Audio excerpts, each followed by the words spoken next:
Noong unang panahon sa lugar ng Bulacan, may isang batang isinilang.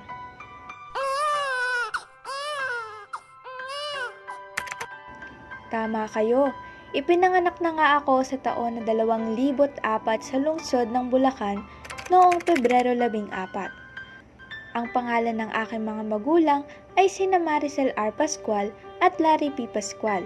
At dahil nga sa pangalan ng aking mga magulang, nakabuo ng panibagong pangalan. Ako nga pala si Lizel Nicole R. Pascual, isang batang lumaki sa Malabon. Lumaki ako sa Malabon dahil hindi naman kami nagtagal sa Bulacan. Kung kaya masasabi kong dalawa talaga ang tirahan ko, Malabon at Bulacan. Sa Malabon, kasama ko ang aking mga magulang at ang pamilya ng aking tatay.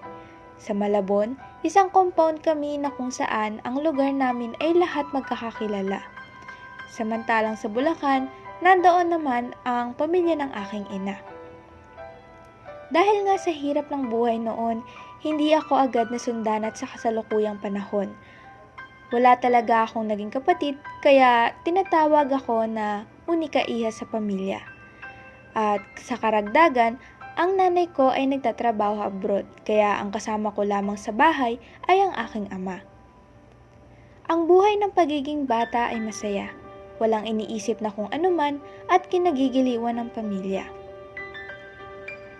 Habang lumalaki ako, unti-unti kong nadidiskubre kung sino ba talaga ako. May mga katangian na taglay-taglay ko pa rin. Katangian na pagiging mahiyain, tahimik, masiyahin, mabait, at magalang sa nakakatanda. Dahil iyon ang itinuro sa akin ng aking pamilya. Noong bata ako, hilig ko ang pag-awit. Hindi man ganoon kaganda ang aking boses, pero masaya akong umaawit ng gusto kong awit. Naalala ko pa nga noon, nasambit ko noong bata ako na gusto kong maging singer, ngunit pangarap bata lamang yon. Kung noong bata ako ay hilig ko maglaro at kumanta, sa kasalukuyan iba na. Ang nakahiligan ko ngayon at paborito kong ginagawa ay ang paggawa ng storya, pagkuha ng litrato at magbasa. At kung sa libangan naman ay siguro yung makasama ko ang aking pamilya.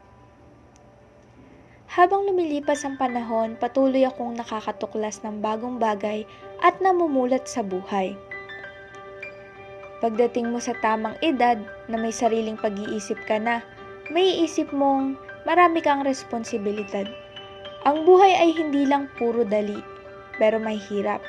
Kung noong bata ka, hindi mo pinapansin ang problema, pero ngayon, isa ka na sa sumusolusyon sa problema. Hindi naging madali ang buhay simula nung namulat ako. Nag-aral ako at nagsikap para sa buhay, para sa aking mga magulang na hindi sumuko na magsikap para sa akin. Sa ngayon, nakagraduate ako ng senior high school sa ACLC College of Maykawayan na may karangalan.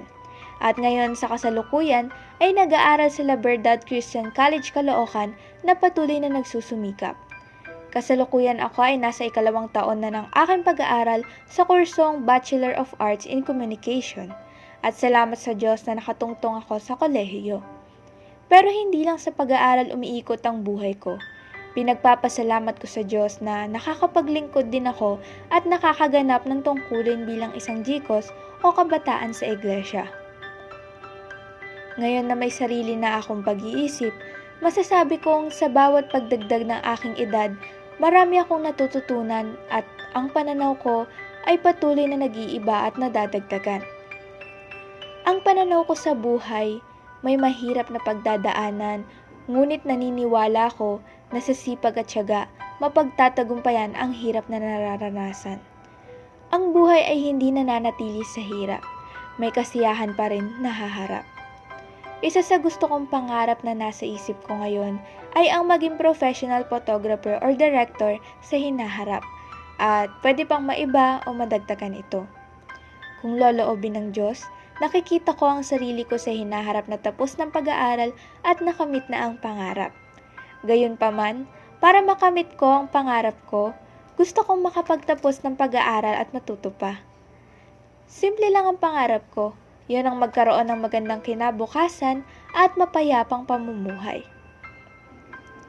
Masasabi kong makakamit mo lang ang pangarap kung ikaw ay may pagsisikap.